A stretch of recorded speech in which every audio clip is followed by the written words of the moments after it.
Salam, selamat pagi.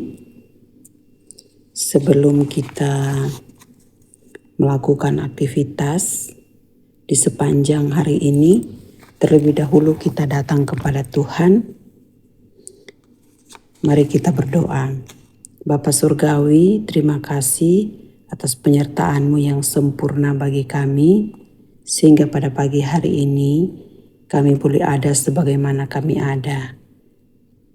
Sebelum kami melakukan aktivitas, Tuhan berkati kami untuk membaca dan merenungkan firman-Mu. Mampukan kami untuk kami lakukan dalam kehidupan kami. Dalam nama Yesus kami berdoa dan bersyukur. Haleluya. Amin. Tema firman Tuhan pada pagi hari ini, melakukan kehendak Bapa.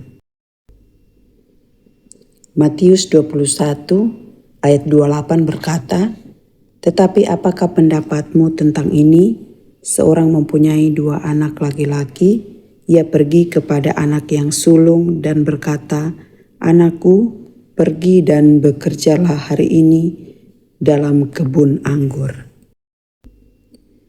Dalam tiap kebaktian, kita sering mendengar dari para pengkhotbah agar kita berkata dan bertindak sesuai dengan kehendak Allah.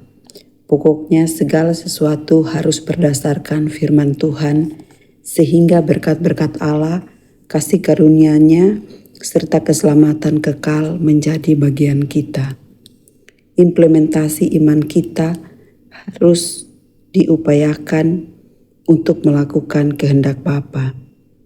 Bukanlah sekedar mendengar khotbah agar kita taat dan setia melakukan firman-Nya, tetapi lebih dalam lagi, yaitu poin yang pertama, melakukan kehendak Allah bukan hanya dengan kata-kata dan tekad, tetapi tindakan.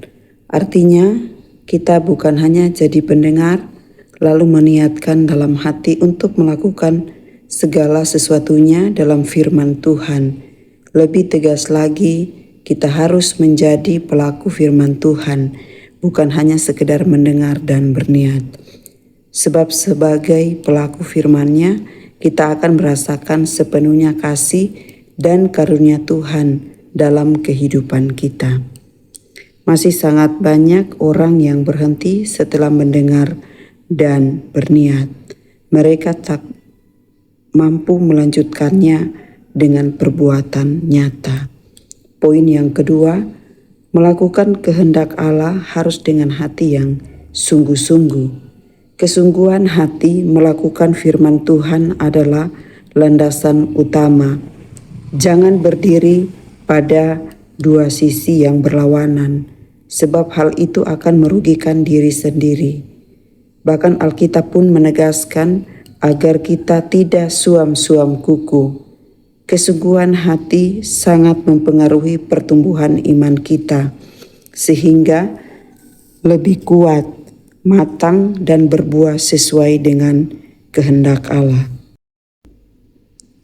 Poin yang ketiga, setiap orang dapat melakukan kehendak Allah, tidak peduli sejahat apapun latar belakang hidup orang tersebut. Latar belakang kehidupan memang sering menawarkan niat dan kesungguhan hati untuk melakukan firman Tuhan. Sebab iblis tidak akan tinggal diam jika ada anak manusia bertobat. Dengan segala cara diupayakannya agar orang tersebut terperosok lagi dalam dosa. Itulah sebabnya ia disebut sebagai pendakwa. Masa lalu orang akan diungkit kembali untuk mengelabui janji keselamatan dan karunia dari Allah. Melakukan kehendak Allah bukanlah sebuah pekerjaan iseng atau sambilan. Ketika kita memutuskan jalan bersama Tuhan Yesus, maka kita harus memegang teguh komitmen tersebut.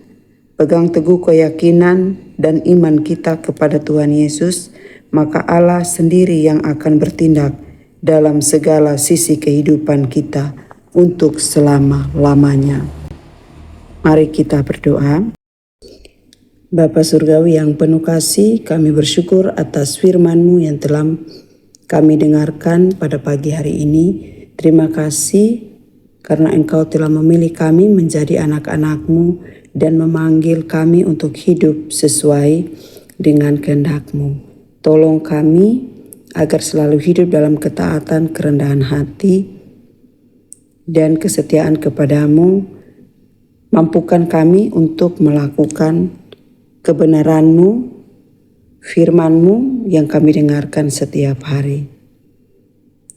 Tuhan berkati aktivitas pekerjaan, keluarga, dan perjalanan kami ke dalam tangan-Mu. Lindungilah kami, sertailah kami, dan berikanlah hikmat dalam setiap keputusan yang kami ambil.